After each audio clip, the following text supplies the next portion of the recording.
आइए आज के विषय के लिए हम प्रार्थना करेंगे। पिता यीशु मसीह के नाम से हम आपका धन्यवाद करते हैं। यीशु मसीह के नाम से हम तेरे सिंहासन के पास आ रहे हैं। इस समय प्रभु जी जितने भाई बहन परमेश्वर इस तेरे वचन को सुन रहे प्रभु जी, इसके द्वारा प्रभु जी आशीषित होने दे। जो आज का तूने विषय दिया अपने प्रार्थना जीवन को कैसे बढ़ाएं, ये प्रभु जी तेरी आत्मा के द्वारा प्रभु जी शब्द पाकर प्रभु जी जो तूने अपनी आत्मा के द्वारा इन्हें सिखा रहा है प्रभु, इसके द्वारा इनका जीवन प्रार्थना का जीवन बढ़ने पाए। परमेश्वर इन सब की सहायता मदद कर प्रभु जी। ओ राबा शीता लल्ला बाशा करा ना बहा दे बेरे ना बहा। सारी महिमा आदर तुझे देते। ये वचन इनके हृदय की गहराई में सील होने दे प्रभु जी। शैतान इन वचनों को चुराने न पाए। परमेश्वर पिता आप आशीष दे, यीशु के नाम मांगते, आमीन। आइए हम निकालेंगे इस समय गलातियों की पत्री 5 अध्याय 5 से हम 5 अध्याय के 16 पद और 17 पद पढ़ेंगे। पर मैं कहता हूँ आत्मा के अनुसार चलो तो तुम शरीर की लालसा किसी रीत से पूरी ना करोगे। यहाँ पर हम देखते हैं कि यहाँ पर लिखा है कि आत्मा के अनुसार चलो तो तुम शरीर की लालसा पूरी ना करोगे। तो हमें आत्मा के अनुसार चलना है। और हम पढ़ते हैं कि 5:17 में लिखा है, क्योंकि शरीर आत्मा के विरोध में, आत्मा शरीर के विरोध में लालसा करता है और ये एक दूसरे के विरोधी हैं, इसलिए कि जो कुछ तुम करना चाहो वह ना करने पाओ। यहाँ पर प्रभु का वचन में लिखा है कि आत्मा शरीर के विरोध, शरीर आत्मा के विरोध में लालसा करता है। लिखा एक दूसरे के विरोधी हैं। तो सबसे पहले जानना, आपका शरीर जो है, शरीर आपको प्रार्थना करने के लिए रोक सकता है। हम कई बार देखते हैं कि जब हम प्रार्थना में जाते हैं हमारे मन में एक विचार आता है, बहुत समय हो गया अब प्रार्थना में से उठ जाओ। ये विचार के द्वारा शैतान काम करता है। कई बार आपने अपने जीवन में अनुभव किया होगा कि आप जब प्रार्थना करते जाते हो तो उस समय आपको तुरंत ही बाहर निकलने का विचार आता है और आप तुरंत बाहर निकल जाते हो और आप प्रार्थना को बीच में ही छोड़कर निकल जाते हो।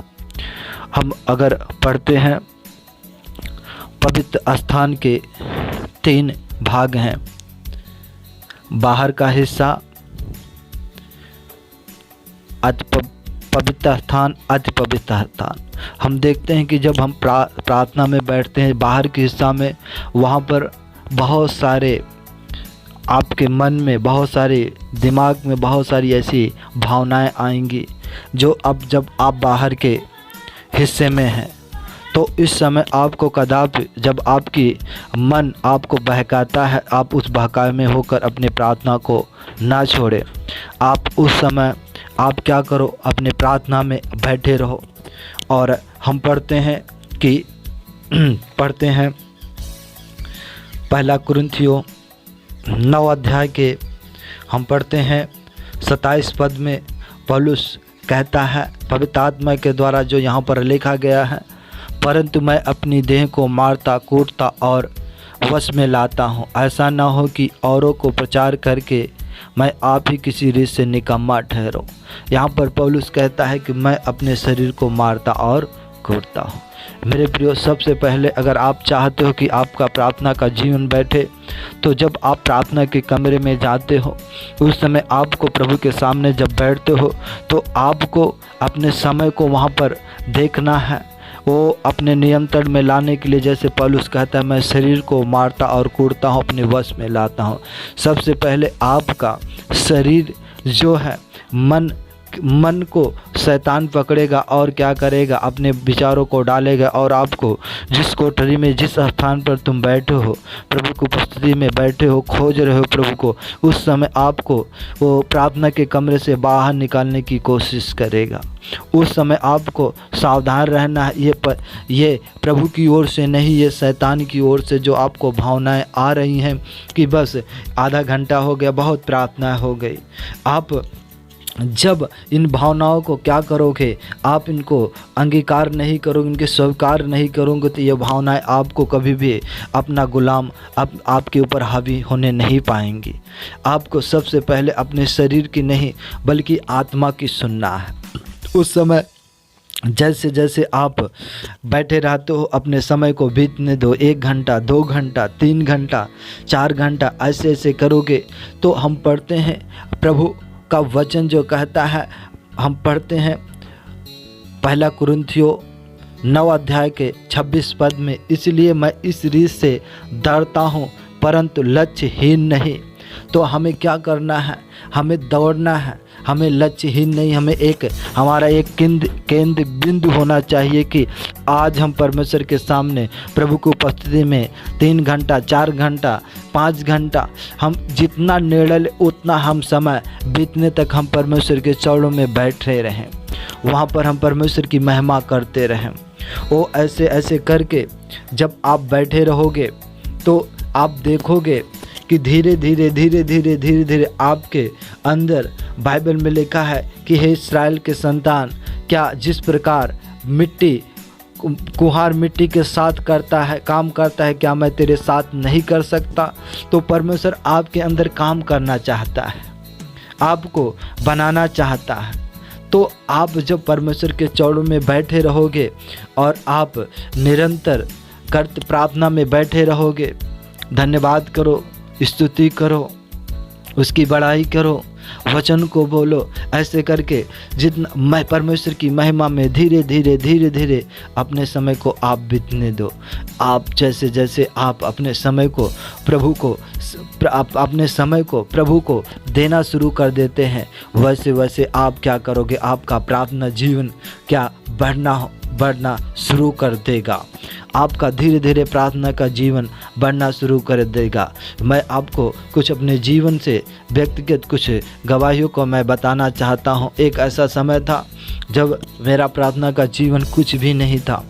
उस समय मैं सोच रहा था मैं कैसे प्रार्थना में बढ़ूँगा, और उस समय मेरी प्रार्थना ज़्यादा से ज़्यादा 1 घंटा 1.5 घंटा पर रुक गई थी, और मैं चाहता था कि मैं और भी परमेश्वर के नज़दीक रहना चाहता था। उस समय एक बार मैं परमेश्वर के भवन बैठा था और प्रभु के दास वहाँ पर बता रहे थे कि मैं 3 दिन तक प्रभु की उपस्थिति में बैठा रहा। मैं उस बात को सोचा कि ये कैसे, हम तो 1 घंटा प्रार्थना करते हैं हम थक जाते हैं, 2 घंटा करते हैं थक जाते, एक कैसे प्रभु के समीप 3 दिन तक बने रहें। वहाँ पर जैसे वहाँ पर मैं इस खोज की तलाश में था, और एक दिन फिर परमेश्वर के दास ने बताया कि मैं वहाँ पर गया और मैं ऐसे करके ऐसे बैठा रहा। तो मेरे प्रिय, आज परमेश्वर आपको आपके प्रार्थना जीवन को बढ़ाने के बारे में रहस्यों को बताना चाहता है कि आप जब परमेश्वर की उपस्थिति में जाते हो तो उस समय आप प्रभु की खोज में रहो, और वहाँ पर क्या करो कि वहाँ पर आप परमेश्वर को खोजो और बने रहो।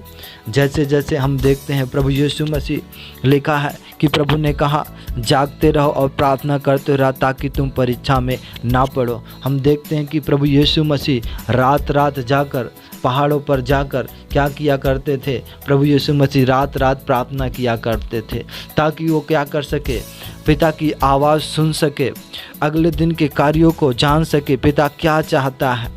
तो वैसे मेरे प्रियो, अगर आप चाहते हो आपके प्रार्थना जीवन बढ़े तो आपको क्या करना है, प्रभु के सामने अपने समय को देना होगा।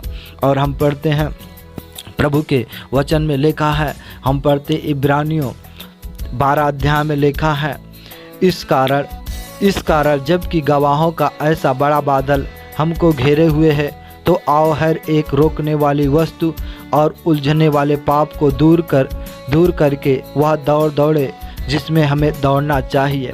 यहाँ पर लिखा है कि रोकने वाली वस्तु और उलझने वाले पाप को दूर करके हमें दौड़ना है।